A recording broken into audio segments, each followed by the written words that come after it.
Hello friends, this is Digidemi, the Digital Academy, and my name is Mohit Garge.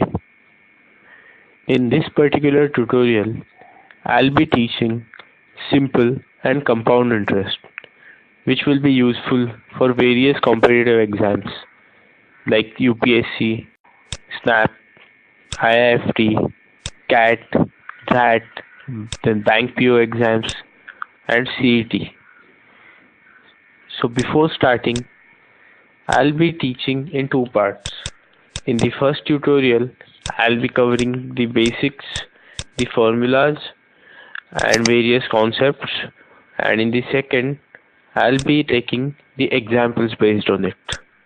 So let's get started.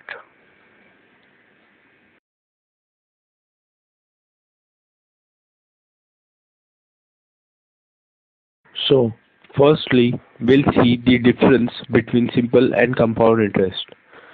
So the basic difference between simple and compound interest is, in simple interest, the P, that is principal amount, is constant, while in compound interest, the P, that is principal amount, is changing. How it changes, why it changes, we'll see it later on. But please remember, in simple interest, P is constant, while and in compound interest, P changes. Hence, for 1 year, compound interest and simple interest are the same. But as you go on to second year, the compound interest is greater than simple interest. So please remember this. Now let's say I have given loan to somebody at the rate of 10% and amount is 100 rupees and the period for loan is 3 years. So how I will calculate the simple interest for it? So I is equal to, for the first year, the interest will be on 100 rupees, which will be rupees 10, that is 10% of rupees 100. In the second year, the interest will be also rupees 10, which is 10% of 100 rupees. That is principal amount in the second year remains 100 rupees. Now in the third year, the interest will remain 10, since the principal amount is same, that is 100. The 10% of 100 is equal to 10, and the total interest in 3 years becomes 30 rupees. Now let's see compound interest. In the first year, the compound interest will be 10% of 100 is equal to 10. Then as we go on to the second year, the principal amount will change to 110. 110 is 100 plus first year's interest 10. That's why it came out to be 110, and interest will be applicable on 110 for the second year. So it will be 10% of 110, that is 11. 11 plus 110, 121, and for 121 is the new principal amount on which 10% interest will be applicable, and it will come out to be 12.1. And after 3 years, the total amount of interest comes out to be 10 plus 11 plus 12.1 equal to 33.1. As you can see the difference in case of simple interest and compound interest, the compound interest is greater than simple interest.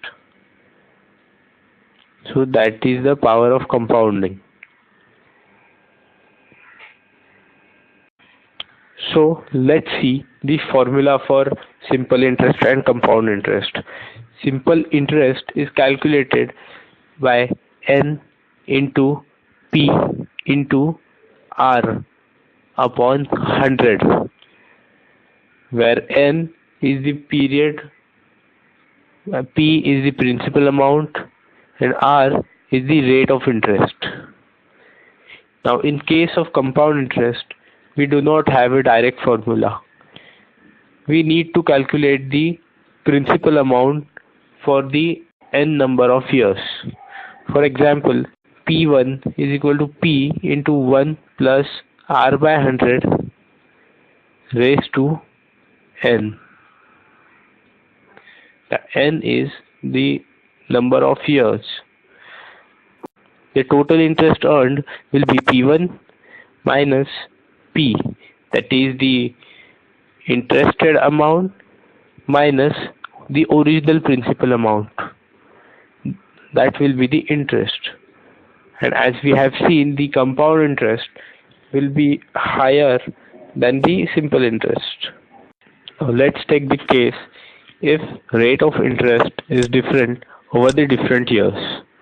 So what will be the new formula? So let's say for first year the rate of interest is R1, then for the second year rate of interest is R2, while for the third year rate of interest is R3. Then how will the formula will change?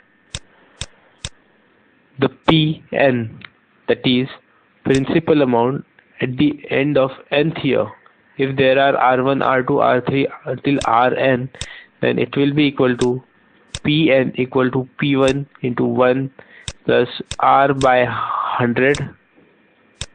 That R will be for the first year, R1 by 100 raised to, there is nothing raised to, that will be into 1 plus R2 by 100 into 1 plus R3 by 100 and so on.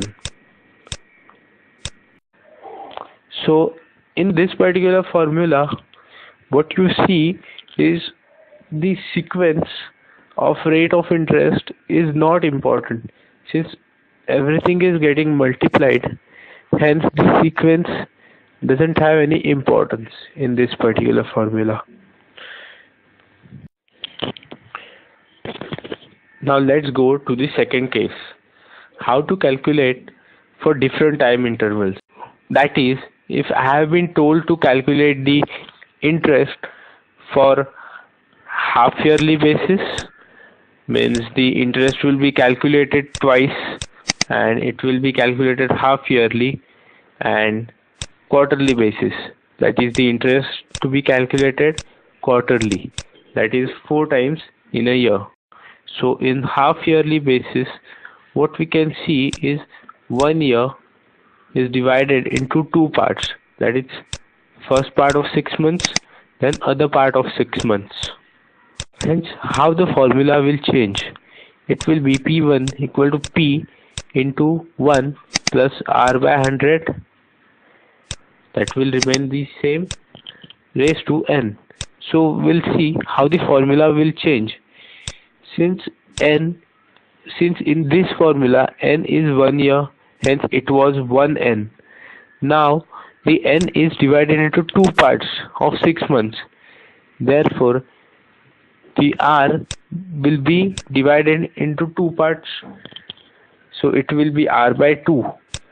And what about n? The n will be 2 times n, since there are 2 periods of 6 months in 1 year.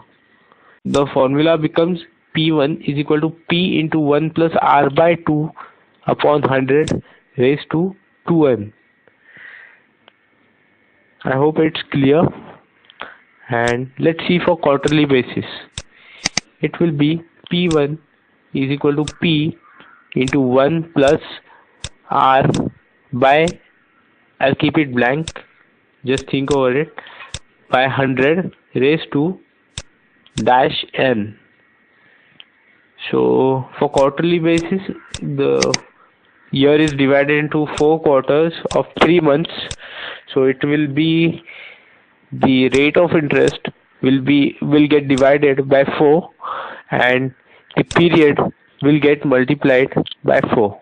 So it will be P1 equal to P into 1 plus R by 4 upon 100 raised to 4n. So in the next tutorial, we'll be taking the examples on simple and compound interest.